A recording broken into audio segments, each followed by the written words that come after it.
ಯಾವ್ಯಾವ ವಸ್ತುಗಳನ್ನು ನಾವು ಸ್ವೀಕಾರ ಮಾಡಬೇಕು, ಯಾವ್ಯಾವ ವಸ್ತು ನಾವು ಅದನ್ನು ಬಿಡಬೇಕು, ಯಾಕೆ ಬಿಡಬೇಕು ಇತ್ಯಾದಿಗಳನ್ನು ಶಾಸ್ತ್ರಗಳಲ್ಲಿ ಋಷಿಗಳು ತಮ್ಮ ದಿವ್ಯದೃಷ್ಟಿಯಿಂದ ನೋಡಿ ಮನುಷ್ಯನಾದವನಿಗೆ ಯಾವುದನ್ನು ಈ ಕಾಲದಲ್ಲಿ ಸ್ವೀಕಾರ ಮಾಡಿದರೆ ಅವನಿಗೆ ಆರೋಗ್ಯಕರ ಹಿತ, ಯಾವುದನ್ನು ಸ್ವೀಕಾರ ಮಾಡಬಾರದು, ಮಾಡಿದರೆ ತೊಂದರೆ ಏನು ಇತ್ಯಾದಿಗಳು ಜ್ಞಾನದೃಷ್ಟಿಯಿಂದ ಅವರು ನೋಡಿದ್ದಾರೆ.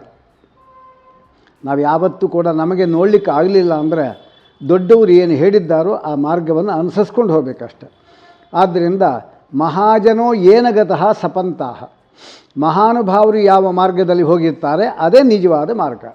ನಮ್ಮ ತಂದೆ ಅವರ ತಂದೆ ಯಾವ ಮಾರ್ಗದಲ್ಲಿ ಹೋಗಿದ್ದಾರೆ ಆ ಮಾರ್ಗದಲ್ಲಿ ಹೋದರೆ ಅವನು ಖಂಡಿತ ಅವನ ನಾಶ ಆಗೋದಿಲ್ಲ.